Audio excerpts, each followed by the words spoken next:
Bonjour, je suis Marjorie. Bienvenue dans ce tout nouveau podcast consacré à la veille généalogique. C'est parti. On commence avec Généanet qui nous informe avoir 243 nouveaux relevés collaboratifs ainsi que des nouveaux registres notariales concernant le département de l'Ariège et de l'Aude. Vous pouvez retrouver également plusieurs listes de cimetières concernant divers départements de la France ainsi qu'à l'étranger. Concernant Philae, de nouveaux recensements ont été mis en ligne qui vont concerner le département de la Gironde pour les périodes de 1906, 1911 et 1921, ainsi que le département de Saône-et-Loire pour la période de 1911 et 1921. Pour les diverses mises en ligne, vous allez pouvoir retrouver l'état civil des communes de Saint-Deurien et de Saint-Divy qui sont en ligne, donc concernant les archives départementales du Finistère. Ces actes d'état civil ont été numérisés jusqu'en 1936. Vous allez pouvoir retrouver en ligne les tables de succession et d'absence de l'Aveyron sur la période allant de 1780 à 1968. Concernant le département de la Mayenne, vous allez pouvoir retrouver le nouveau site des archives municipales de Pontivy. Au programme documents numérisés, des articles et des expositions en ligne et également des documents à étudier en classe pour les enseignants. Sur les archives départementales des Yvelines, vous allez pouvoir retrouver deux nouveaux titres de presse locale ancienne, c'est-à-dire le Mantes républicain pour la période de 1928 à 1940 et l'Annonciateur de Rambouillet pour la période de 1827 à 1859. Pour ces mêmes archives, il nous indique une nouveauté dans l'affichage de la base de l'état civil numérisé. Vous pouvez désormais visualiser toutes les communes de l'ancienne Seine-et-Oise en nous indiquant qu'il ne conserve que des copies des tables décennales du 19e siècle pour les communes hors des Yvelines. Pierre-Valéry Archassal nous indique qu'un nouveau formulaire sur le site des archives de la Seine-Maritime permet maintenant de consulter les registres d'écrou des prisonniers départementaux ou de retrouver leurs côtes à consulter en salle de lecture pour les plus récents. Comme il l'indique dans son article, les registres d'écrou sont une source de premier ordre pour l'histoire et la généalogie. Ils nous fournissent un grand nombre d'informations sur la population carcérale où vous pouvez retrouver l'état civil, l'origine sociale, la morphologie, la profession, l'instruction, la religion, la tenue vestimentaire, la date et le tribunal de jugement. Dans un autre article, il nous indique que des affiches de la Grande Guerre sont présentes sur le site des archives départementales d'Antibes qui ont été offertes par la Maison du Combattant. Vous pouvez les retrouver dans la rubrique Plans et images après une recherche sur le mot guerre. Les Archives nationales du monde du travail nous font découvrir l'histoire de la Charte du travail, une loi sur le droit du travail adoptée en octobre 1941. Je vous mettrai le lien dans la description de ce podcast.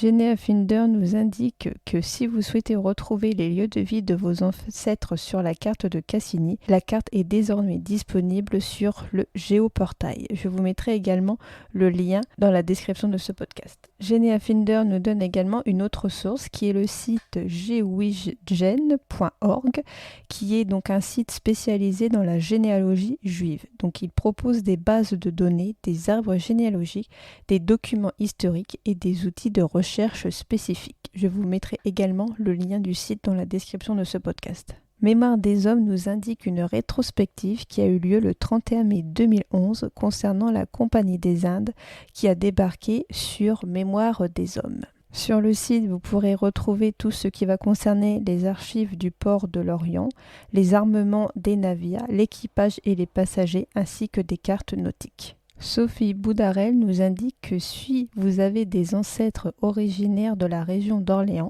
vous pouvez retrouver sur Gallica 1964 numéros, d'où vous pouvez retrouver le livre Les annonces, affiches, nouvelles et avis divers de l'Orléanois qui concerne la période de 1764 à 1810. Les archives de l'APHP nous indiquent que le 30 mai était la journée mondiale pour le droit aux origines. Donc les archives APHP apportent leur concours au CNAOP, qui est le Conseil national d'accès aux origines personnelles, dans la recherche de l'identité des parents d'enfants nés sous X. Les archives donc sont tenues de préserver le secret de l'identité qui est demandé lors d'un accouchement sous X. Il nous indique que seul le CNAOP, après avoir interrogé les administrations, les institutions, les juridictions et organismes de protection sociale susceptibles de détenir des informations, est habilité à contacter les parents biologiques afin de savoir s'ils souhaitent lever le secret de la naissance. MyHéritage vient de lancer une nouvelle application nommée Réimage qui utilise donc l'IA, l'intelligence artificielle, pour, comme il l'indique, redonner une nouvelle vie à vos photos et préserver vos souvenirs de famille. Sur leur page blog, vous pouvez retrouver le mode opératoire pour numériser et redonner une nouvelle vie à vos photos.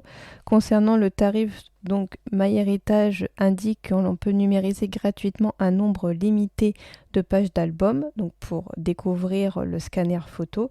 Sinon, l'abonnement annuel coûte donc 49,99 $. MyHéritage nous indique également avoir mis à jour le recensement de la Norvège de 1910 où ils y ont inclus des images scannées donc de haute qualité au recensement. Donc comme il l'indique, l'ajout d'images fait de cette précieuse collection une source encore plus riche d'informations sur les personnes vivant en Norvège en 1910 et peut donc amener de nouvelles pistes de découverte. Généanet nous indique dans un nouvel article de blog que 653 nécropoles militaires ont été entièrement numérisées. Ce projet intitulé Nécropole militaire est basé sur le même modèle que le projet Sauvo-non-tombe, donc qui consiste à photographier les sépultures des soldats pour ensuite permettre le relevé des noms et à toute personne par la suite de retrouver la tombe de son aïeul. Donc bien sûr, il reste encore d'autres nécropoles à photographier et ensuite à indexer. Vous pouvez participer à ce projet en vous connectant donc sur Généanet, projet Nécropole militaire. France Archives nous indique que les Archives nationales du monde du travail proposent du 26 mai 2023 au 4 mai 2024 une nouvelle exposition qui s'intitule « Travailler en temps de guerre 1914-1918, 35-45 ». Donc grâce à des témoignages des archives d'entreprise et des archives privées, l'exposition va mettre en lumière ces mutations et leurs conséquences sur les méthodes de travail, le droit social, la perception de certaines activités professionnelles sur les entreprises, leur production et les destins individuels.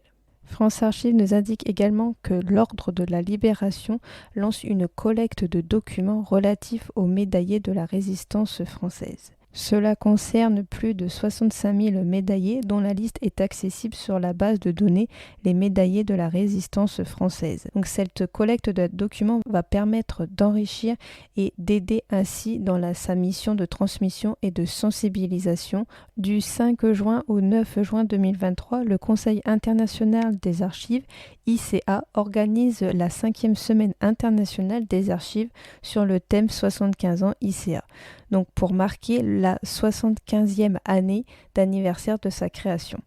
Donc l'ICA a été créé le 9 juin 1948 sous l'égide de l'UNESCO et a pour objectif la gestion des archives et la conservation, le traitement et l'utilisation du patrimoine archivique mondial. Donc à ce titre, il représente les professionnels des archives du monde entier.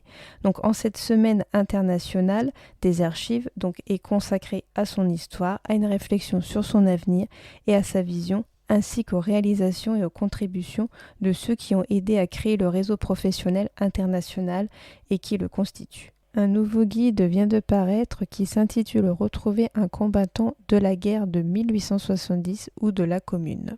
Pour terminer, vous pouvez retrouver tous les événements et les ateliers généalogiques dans la description de ce podcast. Sur ce, je vous remercie pour votre écoute. N'hésitez pas à me faire part de vos commentaires sur ma chaîne YouTube et à mettre 5 étoiles sur les plateformes de podcast qui le permettent. Et je vous dis à très vite pour un nouveau podcast.